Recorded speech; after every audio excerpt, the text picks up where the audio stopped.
Good afternoon, everybody, and welcome to this session. I'm Vanessa Sallows, and I'm the Benefits and Governance Director for the Group Protection business within Legal and General. What I'm going to talk to you about this afternoon is workplace mental health and some of the challenges that we've actually identified as part of our Not a Red Card campaign.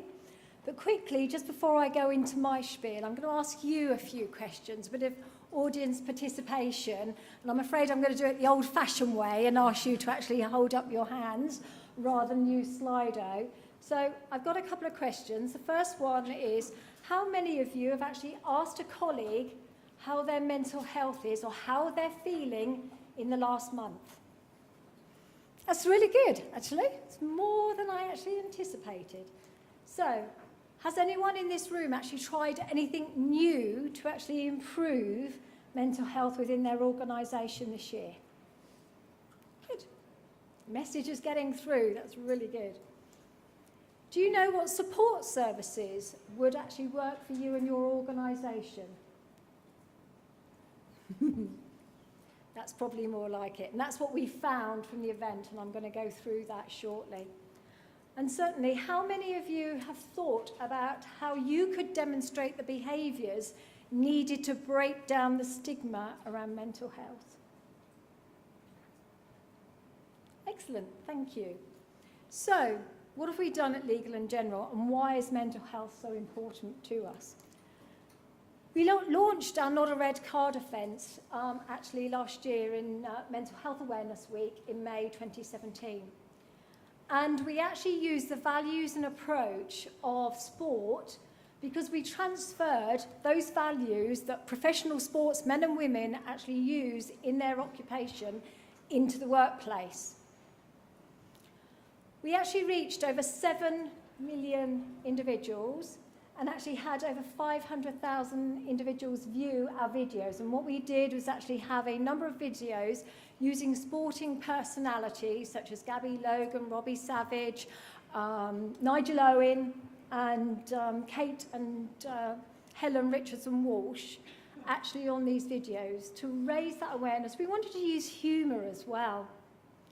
We culminated our Not a Red Card campaign for 2017 in our forum. We had our first inaugural forum back in October last year at Twickenham, where we had over 160 business leaders and sports personalities and campaigners in mental health gathering together to try and look at how we could tackle the subject of mental health within the workplace.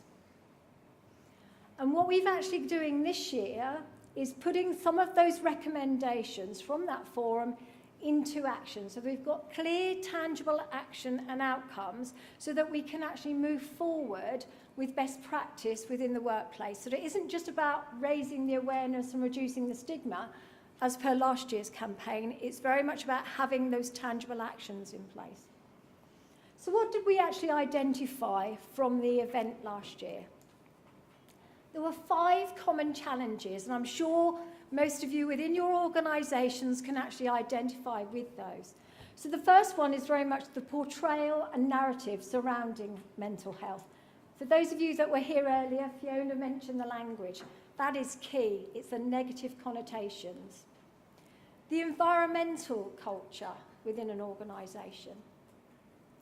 Lack of role models, and role models doesn't just have to be the CEO or senior business leaders. It can be anybody at any level. Poor availability of resources. When I mention the resources, not many people actually put their hands up. But there are huge resources out there. It's just access to those. And the lack of education and understanding around mental health and awareness. We often see the negative press around it. So challenge 1, I'm just going to go into each of those 5 challenges individually and just look at some of the themes that were coming through during the event and then some of the positive actions and best practice that we can actually put into place. So we held the round tables as part of that event, and these were some of the issues that the delegates actually found. There was that lack of common, consistent language. Ultimately, we all have mental health. We hear a number of different statistics bandied around mind often used, the 1 in 4, but actually it really should be 1 in 1. Because just like physical illness, we all have mental illness, we all have mental health. Sometimes we have really good days, sometimes we have really bad days. But it's how we can actually bring our whole self to work. There was that lack of understanding around mental health conditions. As I've said, often in the press you hear the negative connotations. You always hear about the really severe cases. And it's that commonality around that understanding and the communication that we can actually use and the tools. And how can we actually make mental health more positive and to actually get that engagement and getting that conversation going. So what we have said is that we really need a toolkit. There needs to be a glossary of terms that actually increases that common understanding and that knowledge. We need to be able to share that, and we need to be able to have guidance on how to talk in a positive way about what mental health is. And also change the narrative around having to be strong. It's okay. Give yourself permission and give our colleagues and people permission to have bad days. Just like it's okay sometimes to have permission to have that bit of chocolate. It's that positive way in which we actually look at things. So part of the campaign this year is on the microsite, not a red card microsite, there will be that glossary, there will be those tools and that common language that we can actually use. And we're using charities such as Mind, Rethink Mental Illness, all the Time to Change, all the positive charities and support out there. That's actually free. The second challenge was around line management and the environment culture. And again, it was the barriers around creating that positive environment. So fear of response, lack of manager skills and knowledge. The managers are often the squeezed middle. They're really focused on productivity, on performance, on actually managing the business. They need support and help in actually identifying when their people are actually struggling. We need to move away from the macho 24/7 culture and look at, we've got agile nowadays, new ways of working, however you frame it, but how does that differ from presenteeism? How do we get that work-life balance that is right for every individual? And one of the challenges we found, as I'm sure we all agree, and certainly Linda mentioned it this morning, mental health is not considered a KPI. Why? If we're really aiming to have that parity between physical illness and mental illness, it's key that we have metrics around that. And it's very much a leadership down culture. We should have a culture across everyone where it's safe to actually talk about mental health. So some of the actual actions that we identified at the event was around that environment. So how we can provide an accessible working environment so we can actually provide private spaces where line managers and colleagues can talk, but colleagues can talk together as well. It's that peer-to-peer support and where they can actually demonstrate and encourage a good work-life balance. Line managers, I've already mentioned, are the squeezed middle. About providing the right training for those line managers so that they actually know how to identify their colleagues and their people that are actually struggling, but what signposting and what tangible actions can they take to support that individual. We need to include mental health within induction programs. We need to actually have mental health first aiders, mental health champions within organisations so that we actually reward and acknowledge mental health successes and good practice. And that we actually have health and wellbeing plans that our people control and manage so that they can share in an open environment with their line manager so that they can actually pick up signs and symptoms when an individual is feeling down or not quite coping or they've got external pressures on them, so that both the individual and the line manager can pick up on some of these signs and symptoms. But when line managers are having those conversations with individuals, they need to actually ask about their well-being, not just physical, but mental, but actually not just around productivity, performance, and objectives. And when we actually have mental health first aiders and champions, we actually find that people feel often more comfortable going to speak to a peer rather than actually opening up towards their line manager, because unfortunately there's still that stigma around the awareness there. And how's that going to impact my occupation, my career, if I'm actually open and tell somebody I'm struggling? Lack of role models.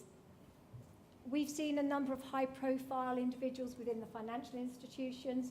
We see sports personalities, and that was another reason for working with sports personalities, coming out more about their actual mental health and making it okay to talk about it.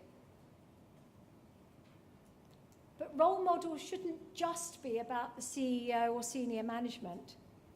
It should be at all levels, and so that we can then recognise and reward those appropriate behaviours. It's about having credibility, empathy, and relatability. And what we've actually done within Legal and General is that we've actually created an environment about lived experiences. So we encourage individuals who have suffered from mental illness to actually write regular blogs.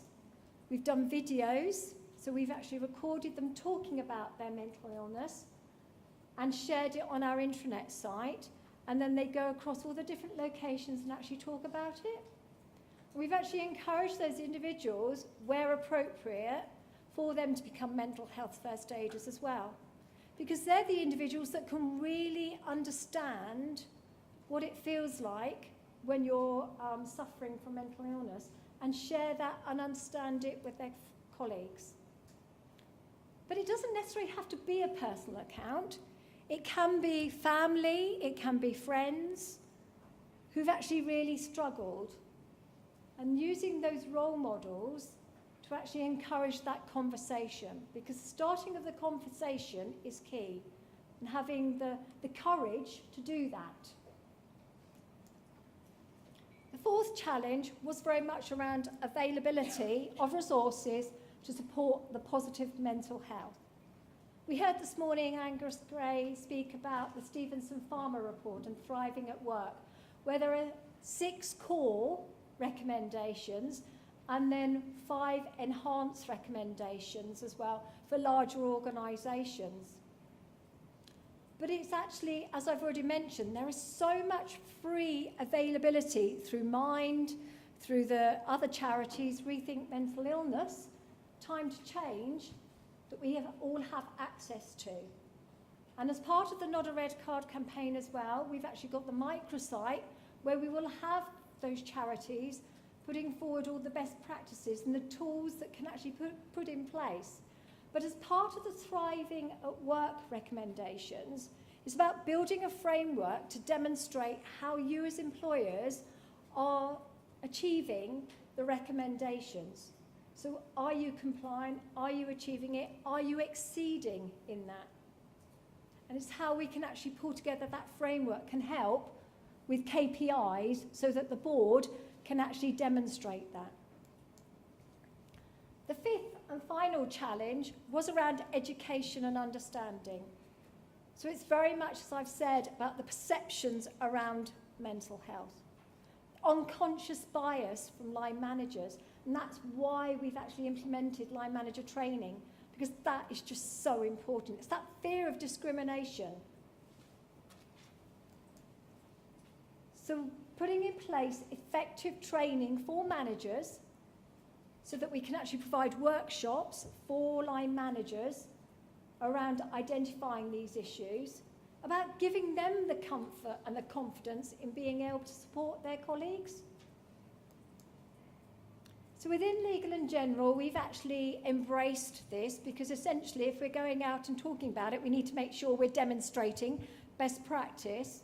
So we've implemented mental health first aid training. We have 128 mental health first aiders across a population of 7,500 employees. We've been doing that over a 2-year period. So if an individual now has problems, they talk to a mental health first aider. The names of the mental health first aiders are on each of the health and safety sites, location, as well as mental health, as well as physical first aiders, our DSE assessors and our fire wardens. So individuals know who to go to. The mental health first aiders will then signpost individuals. But line managers also have been provided with the right training support so that they can have that conversation, so that the line manager actually listens to the employee, works through what support they need, whether it's the employee assistance, whether it's talking to HR, whether it's even more support from a GP perspective, so that the actual employee experiences a really positive engagement and guidance around how they can help manage their mental health. And this is just a testimonial from one of our mental health first aiders who clearly said that they had a friend who unfortunately had taken their life via suicide. And all the signs and symptoms were there, but they didn't pick up on it. But following going through the mental health first aid training, they could clearly identify that so that in future, if they could see any of their family, friends or colleagues struggling, they'd be able to pick it up. And finally, as part of the Not a Red Card campaign, we've launched our Not a Red Card Awards, in that we want to celebrate companies that actually are doing really good things around mental health. So I would really encourage you, if you are doing that, look on the microsite and actually submit your details. We've got 5 awards. We've got Innovation Using Sport, Best Mental Health Initiative for large companies and also smaller companies, Inspiration Award, a collaboration award, but also there's going to be a final Judges Award as well. And the winners will be announced at the next Not a Red Card Forum on the 30th of October this year at the Oval. And now I'd like to take any questions, if you have any at all. So the first one there about encourage individuals' leadership. We actually had a number of our board members who had struggled with mental health issues, and they spoke about it first. And our own chief exec is very passionate about this. So actually getting him to open up about friends, about that he'd actually encountered was really positive as well. So that started to filter down the organisation so that we could then encourage other individuals. And most people with who suffered mental illness are so passionate that they really want to share some of those experiences. The second one, we're a financial institution with asset management and etc. And essentially, from a physical first aider perspective, we're pretty low risk from a health and safety perspective. And I chair our group health and safety committee. So we have, 1 in 100 employees as physical first aiders. But from a psychological, from a mental health perspective, we think we're far higher risk. So we've actually gone to 1 to 75. That's the parameter we're actually working on. But it depends on the businesses that you're actually in. And the second one there, can you give examples now? Wellbeing objectives. We actually have within our objective environment, line managers have objectives around wellbeing. So we have our employee What Matters survey, where we've actually looked at physical and mental wellbeing objectives. And we actually agree as an organisation what parameters we're actually going to set to encourage all of those conversations around both physical and mental health each year. So it goes right the way down through the organisation, from a chief exec through to everybody has objectives around well-being. And that's me, I think. I've been told time's up, so thank you all very much.